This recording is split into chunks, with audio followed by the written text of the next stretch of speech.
Sudan के सफर में एक जगह गाड़ी खराब हो गई, ट्रेन। वहां की ट्रेनें पाकिस्तान से भी थकने का जानता हूं, जंगल में भी मांगो तो अल्लाह रिस्क पहुंचाए। वो गाड़ी जंगल में खड़ी हो गई, 1 घंटा 2 घंटा 3 घंटे 8 घंटे खड़ी रही। अब सारी जमात को लगी भूख। उनका हजरत अब वो दुआ मांगे। हमें तो भूख लगी, मिलता कुछ है नहीं। तो दुआ तो कुरान की है, कुरान यही हम भी पढ़ते हैं, सहाबा ने भी पढ़ा था।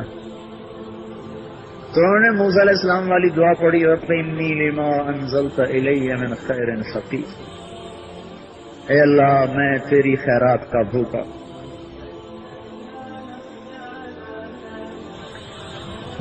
आधा घंटा गुजरा होगा, पौना घंटा, 20 मिनट से पौने घंटे के दरमियान एक काला जंगल से भागता हुआ आ रहा, सर पे टोकरा रखा हुआ, भागा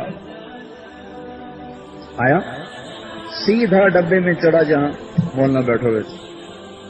उनके सामने टोकरे को रखा और उन्हीं कदमों पे भागा, पीछे पलट के ना बोला ना कहा क्या है क्या नहीं। और जाते का भी पता न चला, छलावे की तरह गायब हो।